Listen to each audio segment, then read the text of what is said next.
é muito difícil você ter um inconformismo apenas sentado, ficando na sua casa, não envolvido. Então, eu falei, gente, o meu inconformismo nasceu quando eu tinha 16 anos e eu, na praça do meu bairro, no Santa Mônica, tinha 5 moradores de rua. E ali eu fiquei 1 ano com aqueles caras, virei amigo daqueles caras. E eu senti de perto a necessidade deles, que eu comecei a entender. Peraí, gente, eu tenho um tanto de amigo meu jovem que tem tudo, que nasceu estuda na escola particular, tem tudo. E esses caras não têm oportunidade. Eu quero, então, poder mostrar aos jovens que eles podem usar a habilidade que eles têm para poder dar uma oportunidade para quem não tem essa oportunidade. Porque eu acredito que justiça é igualdade e é um poder de escolha. Tem gente que não tem poder de escolha e tal. Aí o que aconteceu? Então, com 16 anos... não sabe, né? Não tem um conhecimento. Então, tipo assim, com 16 anos eu comecei esse movimento. Então, hoje nós temos 1000 voluntários com a gente em várias áreas diferentes. Nós mobilizamos jovens para estar engajado, para despertar neles. Então, a gente faz impactos nas comunidades carentes, a gente leva jovens para dentro de escola, a gente leva jovens para dentro de abrigos, de asilos, onde tem a precariedade social. Então, a gente tem levado jovens para esses lugares, porque eu acredito que quando eles presenciam aquele lugar, vê na pele, vê a necessidade, aí, peraí, tá assim. Mas eles vão para assistir o problema ou eles vão como agentes de transformação para ajudar a resolver alguma coisa? O meu foco é os dois. O meu foco é fazer com que o jovem vai. Caia na realidade. Ir já é um avanço. Só que aí o que acontece? Começou com um Orkut na época, eu falava, vamos lá e tal, na época, vai ter a gente vai visitar um lar de idosos e tal. Aí lá a pessoa via que os idosos estavam sendo maltratados, idosos sendo uma situação totalmente diferente. Sem assistência correta. Aí o cara, por exemplo, uma pessoa é fisioterapeuta. E ela, eu posso doar 6 horas do meu dia na semana para poder fazer algo. Então, esse trabalho nosso é literalmente despertar. Nós fizemos agora esse ano 3 mobilizações, uma contra o crack, onde a gente treina esses jovens. Nós treinamos 500 jovens a ter envolvimento com essa necessidade do usuário de crack. 50 mil usuários em Belo Horizonte, por exemplo, consome 50 toneladas por ano de crack, por exemplo. Então, a gente pegou essa realidade, estatística, a gente estuda, a gente chama líderes de comunidades terapêuticas, a gente chama várias pessoas para poder resolver essa situação. Deixa eu trazer o Caio aqui para um pouco para a conversa, senão o tempo daqui a pouco passa rápido, a gente acha que 1 hora demora muito, nada. Na hora que a conversa começa a ficar quente aqui, mas já está acabando. Caio, pelo pouco que você já ouviu aqui, pelo pouco que você já viu aí, que começamos a botar de tema, qual vai ser o futuro do Brasil com essa juventude hoje que diz um basta, precisamos mudar? E muitas vezes não é só em relação à liderança política, não é muitas vezes só contra o governo, é contra a realidade, como nós vimos aqui agora, ele podendo explicar, olha, eu quero fazer alguma coisa. O que você acha que essa juventude que você tem andado, fora as decisões políticas, legislações que queremos mudar, fora isso, o que você acha que esse futuro do Brasil aguarda a gente com essa juventude? Primeiramente, boa noite aí, Fernando. Boa noite a todos que estão nos assistindo aqui no Alerta Geral. Obrigado pelo convite da gente estar participando e tendo uma discussão como essa. Eu acho que cada geração tem os seus desafios. Você mesmo disse aqui que na sua geração a sociedade vivia numa dificuldade com a ditadura. Eu acho que a nossa geração tem outras dificuldades. Quer dizer, nós vencemos o desafio da ditadura, da liberdade de expressão, e agora nós temos outros desafios. Quer dizer, nós temos um mundo onde a comunicação prospera muito rapidamente e que, dessa maneira, as pessoas têm mais facilidade em ter a informação, mas, ao mesmo tempo, as coisas são muito rápidas. Então, eu acho complicado a gente poder dizer, olha, teve uma manifestação no Brasil e tudo mudou. Eu acho que nós tivemos um momento que eu acho que vai marcar a nossa geração, independente do que ele vai resultar enquanto coisa, mas eu acho que esse movimento ainda tem muito ao que se dá, ao que se veio, né? A gente estava aqui falando, eu reparei, de muita gente que foi para a rua sem saber o que estava fazendo. Olha, eu acho que ninguém vai para a rua sem saber o que está fazendo. Quer dizer, essa manifestação, ela tinha um sentido de insatisfação. Cada um ao seu modo, cada um ao seu jeito. Algumas pessoas com um maior nível de informação, outras com nem tanto, mas a sensação que se tem é que as coisas não estão bem e que precisa se mudar.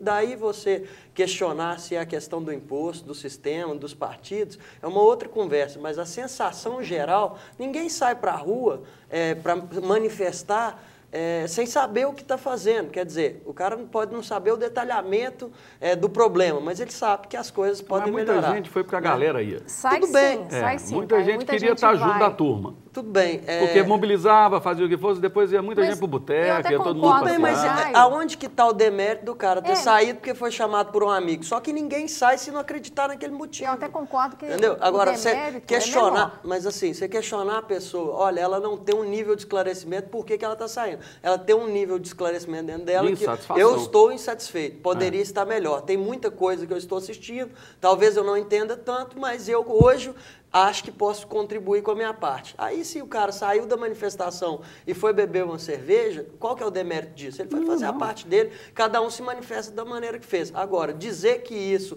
mudou a nossa geração, eu acho que foi um fato que marcou a nossa geração. Agora, se a partir daquilo esse movimento vai continuar, vai ser organizado, vai decorrer em alguma alteração, eu acho que nós precisamos assistir os próximos capítulos. Eu concordo com você. Eu acho que tem esse espaço em que a gente não consegue interpretar, que foi lindo a gente ver as ruas tomadas, né? Eu acho que todo mundo... Não, só das pessoas irem, moço, eu também concordo. Claro. Ou seja, com a multidão, nós queremos uma mudança. Claro. Não há demérito nisso nem um pouco. Eu tenho uma curiosidade, pastor Fernando, de saber do Caio, sobre as filiações. Os jovens que chegam ao PSDB para se filiar estão motivados pelo quê? Você, por exemplo, tem dentro de casa uma influência política forte. Isso. Mas os que chegam também têm esse histórico familiar de envolvimento com a política ou eles estão engajados em causas que eles defendem? Olha, na verdade, eu acho que tanto eu como o Bruno, que participamos de agremiações partidárias, a gente tem visto a dificuldade que a gente tem hoje do afastamento da juventude como uma forma geral das organizações partidárias. Eu não vou aqui partidarizar a discussão,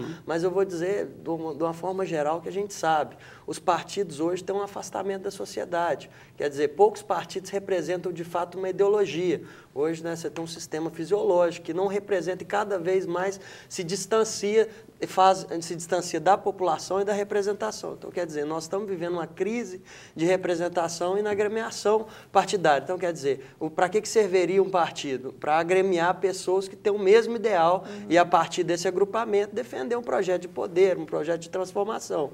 Então, quer dizer, nós estamos tendo um problema hoje de atrair os jovens para a política, porque eu acho, primeiro, nós temos uma dificuldade no sistema brasileiro de política e eu acho que a nossa função, enquanto líder partidário, é de politizar as pessoas através da informação. Quer dizer, cada vez mais informadas as pessoas possam estar, eu acho que elas podem contribuir melhor. As pessoas que chegam no partido, no PSDB, geralmente estão atraídas por algum trabalho que nós estamos fazendo ou por alguma liderança local do partido, seja ela os deputados, vereadores ou alguns exemplos nacionais. Por exemplo, hoje nós temos o que eu acredito que é o maior líder da minha geração na política, que é o Aécio. Quer dizer, a figura dele, a forma como ele faz a gestão política e a maneira como ele administra e o jeito que ele faz muitos jovens se interessar pela política através dele. Muitas pessoas chegam no partido falando, eu gostaria de participar desse projeto do Aécio. Então, quer dizer, nós temos uma grande história no Brasil e, através dos nossos movimentos, nós podemos defender isso e essa também é uma maneira de a gente poder atrair. Mas é um grande desafio hoje a gente tentar fazer os jovens participarem das políticas e, principalmente, dos partidos. Eu queria levar um pouco aqui a nossa questão seguinte, a gente sente, vai vendo todos os dias que a nossa sociedade vem mudando, principalmente em relação à família, principalmente em relação ao trabalho, muita coisa tem mudado. Antigamente o sonho do jovem era conseguir um dinheirinho e sair de casa. A maioria das pessoas queria ter a chance de, não, eu quero sair de casa. Existia um conflito de gerações muito grande, então não se davam muito bem, hoje é o inverso. Hoje os jovens querem ficar dentro de casa e muitos continuam desempregados, às vezes com a idade já entre os 25 e 30 anos, e quer fazer um outro curso, quer viajar, não sabe o que quer direito, quer vivenciar a vida diferente, está casando muito mais tarde. Hoje os jovens casam aí na faixa dos 30 para os 40. E ainda querem esperar um bom tempo para ter filhos. Tem um projeto no Congresso, inclusive, estendendo o prazo, porque hoje, para ser dedutível do imposto de renda, o jovem até 24 anos estudando, que morando com os pais, ele pode ter os seus gastos deduzidos do imposto de renda da família. Agora, tem um projeto no Congresso caminhando para ampliar para 32 anos, devido a essa mudança que o senhor identifica, que eu acho que é uma clareza para todos nós, para que possa estender a idade em algumas situações, claro, não indevidamente, mas ele tem que estar estudando, e a questão de comprovação de renda, o que mostra muito claro como que a sociedade mudou. É um fenômeno a social que está acontecendo no Brasil. Ó, vamos falar, por exemplo, de filhos. Antigamente falava em 10, 12, 14 filhos, depois uma faixa aí de 5, 4. Hoje em dia, eu conheço pessoas que falam, eu não quero ter filhos. Pessoas casam dizendo, nós não queremos ter filhos, queremos viver, queremos passear, queremos... Isso tem acontecido hoje? Alguns jovens falam isso com vocês? Olha... Bom, vamos lá. O que eu acho é o seguinte, primeiro a discussão é muito complexa, né? Tanto a gente analisar o contexto geral, o contexto histórico geral que nós estamos vivendo. Mas a minha pergunta é a seguinte, é uma realidade isso? No não, meio dos seus amigos jovens, sem dúvida, os planos de futuro, vai assim, nossa, eu estou doido para casar, estou doido para sair de casa, estou doido para ter filho. Sem dúvida a gente percebe uma difícil. mudança na percepção e na própria postura, né, dessa atual geração e de outras gerações que convivem nesse atual contexto histórico, mas eu acho que isso é fruto de uma crise ainda maior, sabe? Porque nossos pais, né, os pais da nossa geração, os pais dos nossos pais viveram uma época de mudança. Nós estamos vivendo, e aí tem várias correntes também na filosofia, na sociologia que diz isso, que nós estamos vivendo uma mudança de época. E uma mudança de época pressupõe a modificação de paradigmas que são estruturados através do século, paradigmas seculares. E aí, dentre eles, vem a questão das instituições que foram pilares da modernidade, como a família, o Estado, a própria religião, né, que são instituições hoje que suportam uma crise muito grande, né, uma crise de modelo. Então, quando você coloca essa coisa, é uma crise no modelo dessa família nuclear, papai, mamãe. Hoje nós não temos mais isso estabelecido, isso dado, ou isso enquanto um projeto de vida do jovem. Né, os vários arranjos familiares, né, família monoparental, e aí assistência social que gosta muito de utilizar esses termos, hoje a diversidade, a multiplicidade das possibilidades, né, são muito grandes. O que, de certa forma, provoca esse certo choque. Rearranjo, né? Esse rearranjo, esse choque, porque aí o que eu queria, só para concluir, passar para o Caio, que eu queria dizer que isso tudo nós temos que analisar com mais cautela, com mais calma, porque é fruto de uma crise ainda maior e mais profunda.